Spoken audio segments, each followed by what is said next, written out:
Welcome back to Recharge with Bret. My name's Bret Batchelor, Training Coordinator here at NCT 911, and today we're going to be talking about the Texas heat.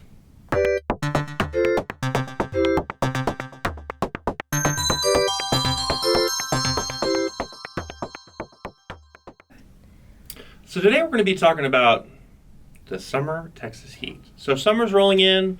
That means a couple things for dispatchers. One, obviously, increased temperature, but that also means increased call volume. What? Yes. Unfortunately, as the heat goes up, the call volume will go up. Because, as Alice Cooper said it, school's out for summer! All those sweet little angels are not in school and are running about, not occupied, and tend to get into some nefarious activities. As the temperature is cooler at night, those activities begin to increase, and we get an increase in all type of calls that we'll be handling. And not to mention, when it gets hotter, people get crankier. I know I get crankier. And unfortunately, when it's cold, even during snow bid, I was wearing every layer I ever owned to try to stay warm, and it did help a little bit. But with the Texas heat, unfortunately, you run out of layers to remove, and it's just so hot. And you know what? We kind of take Texas heat for granted, but let's really talk about those numbers and kind of put it in perspective. In the last 10 years in the north central Texas region, we've had 100-degree temperatures as early as May and as many days as 71 days.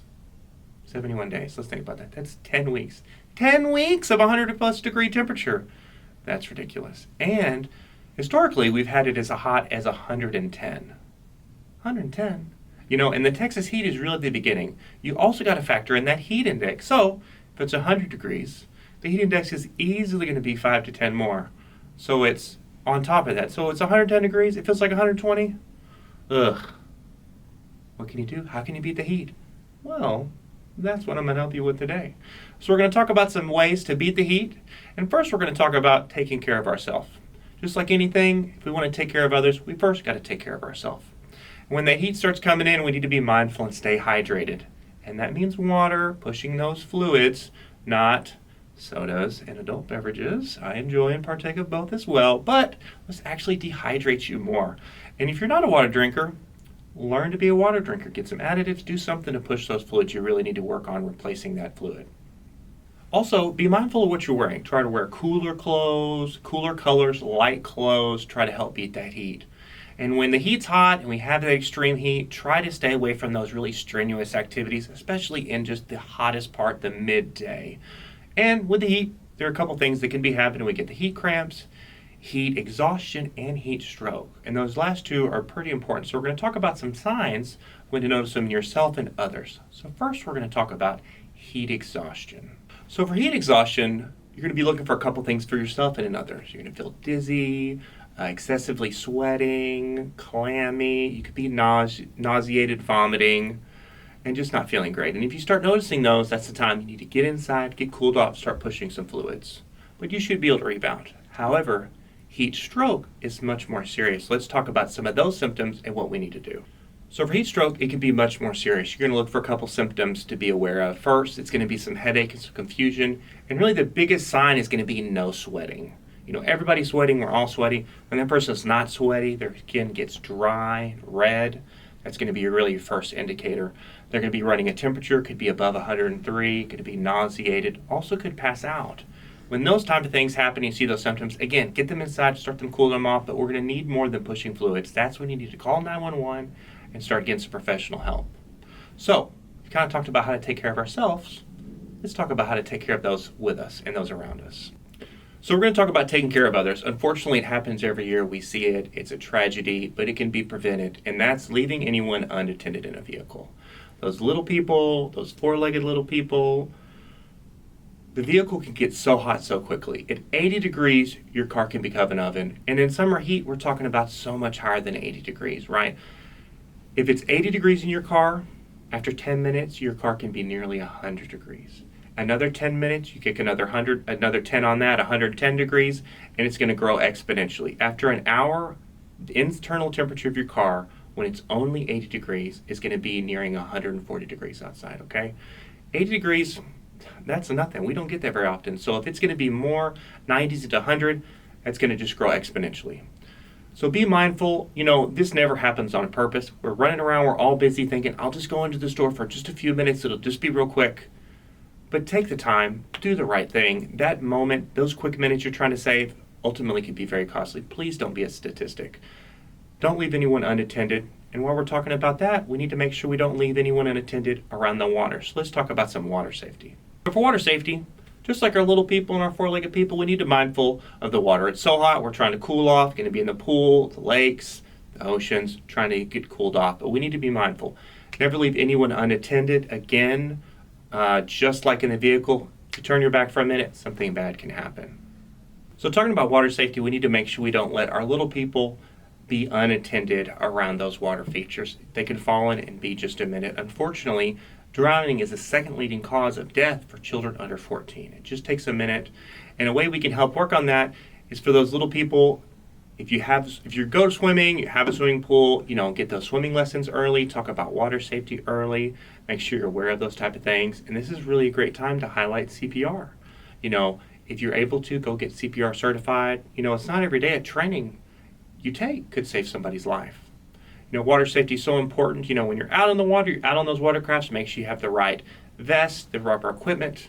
And when you're in the water, sometimes we forget you still got to drink water. Just because you're in the water, it's not just going to absorb osmosisly. Continue to push those fluids, stay hydrated. Something else we want to talk about for taking care of others is bugs, mosquitoes. Just the other day, I was talking about how mosquitoes, them bloodsuckers were eating me alive. So figure out what works best for you and your family, whether it's going to be something like off with that DEET or something all natural. The Bachelor family trick that I've learned, you get the Johnson's & Johnson's baby creamy oil, aloe vera, vitamin E. It's kind of like a green bottle. It works like a champ. It's like mosquito Teflon. Slap it on, you're good to go. The best part is baby oil, you can throw it on your little people too. So now what we want to talk about is preparing our home for that hot temperature. So make sure you're stocked up on water. Just like in the winter when we lose power, you need to have those things stocked up. Water's important too. Hopefully you never lose power, but you need to have that water stocked up. And ice cream is always great for little people and for bigger people. Something else to be mindful of, when we have those times of the year where it's over 100 degrees and we don't have any rain coming, we're going to get those water restrictions. Be aware. Take care of your house. If you got an automatic sprinkler system or you have a sprinkler outside, don't be that knucklehead watering your yard at 12 o'clock in the afternoon when it's 100 degrees and that water is not getting your grass. It is just evaporating. And then last, and certainly not least, maybe the most important tip for home is AC. Our ACs, we don't think about it. Sometimes they fall into disrepair, but ignoring it is not going to prevent the problem. Make sure to keep those things serviced, up to date. Make sure they're working good for you. You do not want to be in the middle of summer and then lose that AC and have to fork over that cost. So being the Texas heat is tough, but I hope these tips have helped you today. But we're about to pivot here real quick, and we're going to pop the top and check out our energy drink. So today we've got a real special drink. We've got the Zoa Healthy Warrior Energy Drink. Super berry. We're going to pop the top and give it a taste.